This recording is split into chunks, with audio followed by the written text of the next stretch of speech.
Shalom, Bapak Ibu Saudara yang terkasih dalam Tuhan. Pada pagi hari ini kita bersyukur boleh memuji, menyembah, memuliakan Dia. Dan kita akan membaca, merenungkan sebagian daripada firman Allah. Terambil dari 1 Petrus pasal yang ketiga, dimulai dari ayat 13 ya. Ayat 13 saya membaca untuk kita, dan ayat 14 Bapak Ibu membacanya ya. Kalau sudah menemukan ya, 1 Petrus pasal yang ketiga ayat 13, firman Tuhan berbunyi demikian. Dan siapakah yang akan berbuat jahat terhadap kamu jika kamu rajin berbuat baik? Tetapi sekalipun kamu harus menderita juga karena kebenaran, kamu akan berbahagia. Sebab itu janganlah kamu takuti apa yang mereka takuti, dan jatuhlah mereka. Tetapi kuduskanlah Kristus di dalam hatimu sebagai Tuhan, dan siap sedialah pada segala waktu untuk memberi pertanggungan jawab kepada tiap-tiap orang yang meminta pertanggungan jawab dari kamu tentang pengharapan yang ada padamu. Tetapi haruslah dengan lemah lembut dan hormat, Dan dengan hati yang murni, supaya mereka yang membinakan karena hidup yang sama dalam Kristus menjadi malu karena fitnahan mereka itu. sebab lebih baik menderita karena berbuat baik, jika hal itu dikehendaki Allah, daripada menderita karena berbuat jahat. Sebab juga Kristus telah mati sekali untuk dosa kita, Ia yang benar untuk orang yang tidak benar, supaya Ia membawa kita kepada Allah. Ia yang telah dibunuh dalam keadaannya sebagai manusia, tetapi yang telah dibangkitkan menurut Roh. Dan di dalam roh itu juga ia pergi memberitakan Injil kepada roh-roh yang di dalam penjara, Yaitu kepada orang mereka yang dahulu pada waktu Nuh tidak taat kepada Allah, ketika Allah tetap menanti dengan sabar waktu Nuh yang mempersiapkan bangsa, di mana hanya sedikit, yaitu 8 orang yang diselamatkan oleh air laut. juga kamu sekarang diselamatkan oleh kiasannya, yaitu baptisan. Maksudnya bukan untuk membersihkan kenajisan jasmani, melainkan untuk memohonkan hati nurani yang baik kepada Allah oleh kebangkitan Yesus Kristus. Ia duduk di sebelah kanan Allah setelah Ia naik ke surga sesudah segala malaikat, kuasa dan kekuatan ditaklukkan kepadanya. Amin. Demikian jauh pembacaan firman Tuhan. Bapak Ibu Saudara yang terkasih dalam Tuhan, nah kebenaran firman Tuhan yang kita renungkan pada pagi hari ini, bagaimana jika seseorang yang berbuat baik tetapi yang didapatkan tidak yang baik. Ya, semestinya kalau kita berbuat baik, maka yang baik dong yang kita harus dapatkan. Semestinya seperti itu ya. Maka dikatakan di ayat 13 tadi, dan siapakah yang akan berbuat jahat terhadap kamu jika kamu rajin berbuat baik? Nah, jawabannya sebenarnya tidak akan ada yang berbuat jahat bagi kita kalau kita baik. Mestinya kita baik, orang pun akan baik kepada kita, tetapi ternyata tidak seperti itu. Nah, kita baik bisa saja menerima perlakuan dari orang-orang lain yang justru tidak baik kepada kita. Nah, ketika orang lain tidak baik kepada kita, apakah kita akan membalas juga kepada mereka sesuatu yang tidak baik? Tentu tidak. Nah, bagaimana kalau akhirnya sebagai orang yang beriman, kita sudah melakukan hal yang baik, mengasihi mereka, tetapi perlakuan mereka justru sebaliknya, mereka menindas, menganiaya, bahkan membunuh. Nah, ini bagaimana? Nah, maka dikatakan tetapi sekalipun kamu harus menderita juga karena kebenaran. Nah, ternyata oleh karena kebenaran kita harus siap juga menderita, karena banyak orang-orang yang hidupnya tidak di dalam kebenaran. Hidup masih dikuasai kegelapan, hidup dikuasai oleh kuasa-kuasa jahat. Sehingga roh-roh jahat, bukankah firman Tuhan mengingatkan kita bahwa peperangan kita bukan melawan darah dan daging, ya melainkan melawan penghulu-penghulu di udara, kuasa-kuasa kegelapan, roh-roh ini. Jadi ya, musuh ini tidak mau tinggal diam ketika melihat Orang percaya yang setia kepada Allah, melakukan perbuatan yang baik, hidup soleh, ya, dia tidak mau membiarkan hal itu, maka dia bergerak, ya, melalui pribadi-pribadi yang menjadi sarana dia untuk menganiaya, untuk menghancurkan orang percaya. Jadi orang yang melakukan hal yang baik bisa saja dia menderita atau mengalami penderitaan atau karena diperlakukan oleh orang lain, padahal kita melakukan kebenaran. Nah, ketidakbenaran itu terus bergerak, kegelapan terus bergerak, hendak menganiaya atau menghancurkan orang-orang yang hidup dalam kebenaran. Tetapi bagaimana jika seseorang yang hidupnya benar, akhirnya dia mengalami penderitaan karena kebenaran? Nah, maka dikatakan kamu akan berbahagia. Sebab itu janganlah kamu takut apa yang mereka takuti, dan janganlah gentar. Ya, jadi kalau kita berbuat baik, kita benar, tetapi perlakuan yang kita terima dari orang-orang lain sebaliknya, jangan sedih.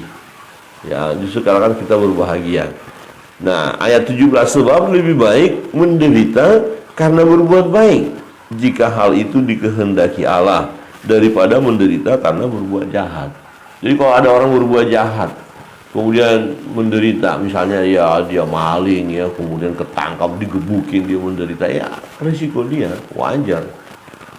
Ya, dia akan malu menderita karena kelakuannya yang jahat. Tetapi bagaimana kalau ada anak Tuhan yang dia setia, dia melakukan yang baik, dia melakukan yang benar, tapi ada orang-orang yang tidak suka, iri hati, benci kepada dia, kemudian orang percaya itu dianiaya.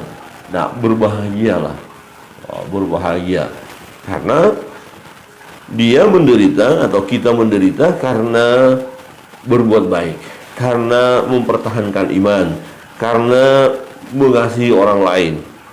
Nah, layaklah kita bersukacita untuk itu, layaklah kita berbahagia. Maka dikatakan berbahagia. Nah, dibandingkan atau ditunjukkan kepada kita sebagai contoh satu pribadi yang menderita oleh karena kebenaran, yaitu Yesus. Maka dikatakan sebab juga Kristus telah mati sekali untuk segala dosa kita, Ia yang benar untuk orang-orang yang tidak benar. Wow. Jadi Yesus mati, ya, dia adalah orang benar untuk orang-orang yang tidak benar, ya, untuk orang yang jahat, untuk orang yang berbuat dosa.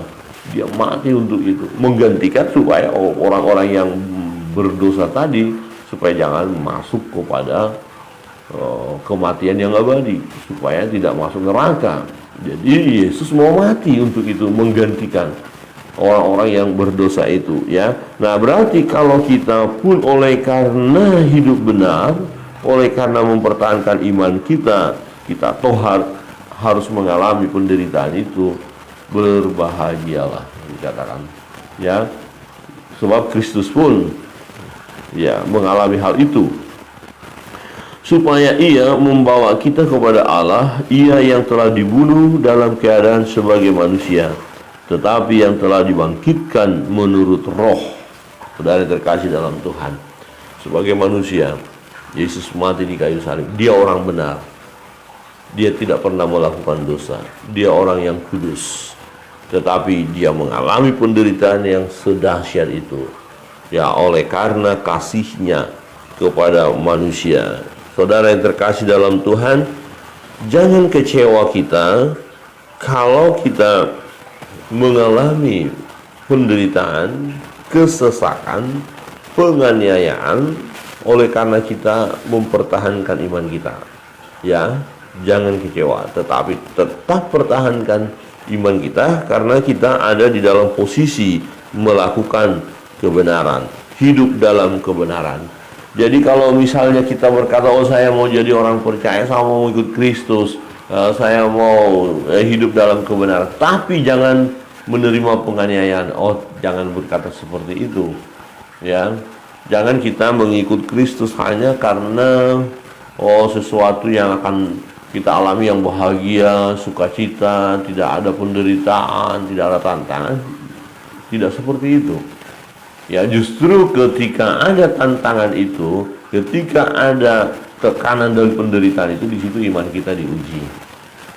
Bagaimana? Masih tetap berkata haleluya, puji Tuhan, padahal ya orang-orang di sekeliling kita tidak suka kepada kita. Misalnya, saudara sebagai orang percaya melakukan yang baik, ya hidup dalam satu komunitas di mana hanya saudara saja orang percaya di sana, yang lain tidak seiman dengan kita, tetapi di antara mereka ada yang tidak suka sama kita, ada yang ngomongin kita, ada yang menghina kita, ada yang mengucilkan kita. Ya, bagaimana? Apakah kita tetap mempertahankan? Dan kita mau berkata harus tetap mempertahankan iman kita dan tetap menunjukkan kasih kepada saudara-saudara kita yang lain, walaupun mereka menunjukkan sikap yang tidak suka kepada kita, tetapi kita harus terus menunjukkan perbuatan yang baik kepada mereka. Amin. Lakukan hal yang baik. Ada satu cerita, tampaknya ini memang kisah nyata, ya, yang diceritakan. Ada seorang yang percaya kepada Yesus, kemudian di dalam kampung itu dia diusir, dia dikucilkan. Kalau dia belanja, beli bahan makanan tidak dikasih karena dia bukan bersama-sama lagi dengan satu keyakinan lagi dengan penduduk di situ. Nah, akhirnya ya, satu keluarga ini harus mengambil bahan-bahan makanan di kebun saja. Nah, pada saat itu dikatakan mereka hanya ngambil sayurnya itu hanya daun pepaya, ya, daun kates itu, ya, daun pepaya yang sangat pahit. Nah, ini satu penderitaan yang luar biasa.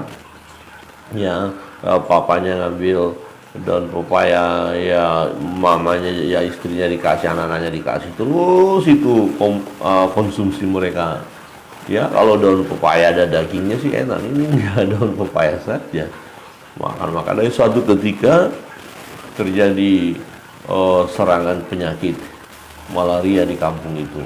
Ada malaria dan semua hampir semua satu kampung sakit, kena demam, itu malaria itu, semuanya demam, tetapi keluarga ini tidak.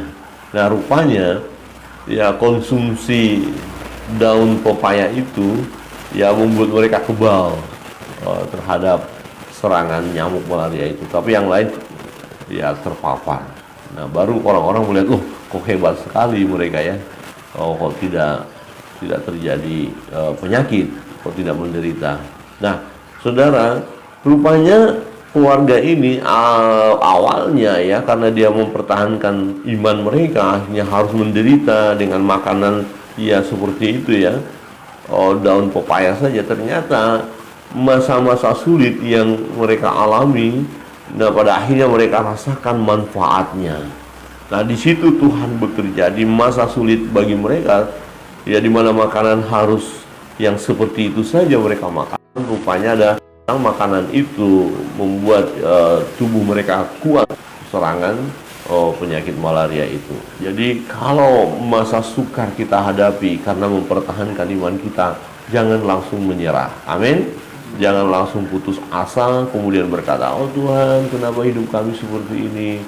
Kenapa begini? Kami sudah berbuat baik, kami mengasihi, kami hidup setia di hadapan-Mu Tuhan, tapi perlakuan orang-orang kepada kami, kenapa ada penindasan, kenapa kami diejek? Ya, jadi kalau kita diejek karena melakukan hal yang benar, nggak usah takut. Ya, tetaplah mempertahankan hidup ya sebagai orang yang benar, ya.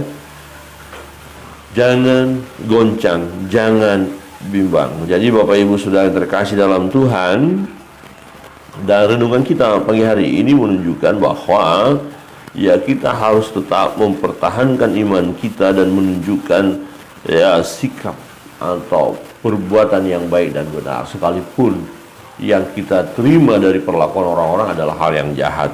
Di ayat 15 berkata begini, tetapi kuduskanlah Kristus di dalam hatimu sebagai Tuhan, dan siap sedialah pada segala waktu untuk memberi pertanggungan jawab kepada tiap-tiap orang yang meminta pertanggungan jawab dari kamu tentang pengharapan yang ada padamu. Tetapi haruslah dengan lemah lembut dan hormat, dan dengan hati nurani yang murni, supaya mereka yang memfitnah kamu karena hidupmu yang saleh dalam Kristus menjadi malu karena fitnahan mereka itu. Jadi hidup kita saleh benar, ini kita difitnah. Nah, tetapi kita tetap mempertahankan iman kita, kita tetap menunjukkan ya pertanggungjawaban jawaban kita bahwa kita adalah hidup dalam kebenaran. Akhirnya orang yang memfitnah kita malu, ya kok akhirnya begitu ya hidupnya tetap positif ya, wah jadi tidak enak nih ya gitu ya. Nah, jadi dari sisi kita sekalipun ya Tuhan izinkan penderitaan yang kita alami padahal kita sudah melakukan hal yang baik, tetap berbahagia dikatakan kita yang hidup dalam kebenaran ya, sekalipun mengalami penderitaan. Ya, jika dibandingkan dengan orang yang melakukan hal yang jahat kemudian dia menderita, nah itu wajar bagi dia, itu tidak ada pahala bagi dia. Tetapi kita yang melakukan kebenaran kemudian kita menderita oleh karena kebenaran itu, nah kita dapat pahala. Ya, itu baru hal yang luar biasa. Amin. Mari kita menjadi pribadi-pribadi yang luar biasa di dalam Tuhan, tetap mempertahankan iman kita, lakukan yang baik. Selagi kita hidup, semasa hidup ini Tuhan izinkan ya kita nikmati, lakukan yang baik dan persembahkan hidup yang terbaik bagi Tuhan. Tuhan Yesus memberkati kita sekalian. Pagi hari ini kita akan naikkan doa-doa kita, permohonan kita kepada Allah. Apapun situasi yang kita alami, percayalah Tuhan sanggup menolong kita. Kita naikkan satu pujian.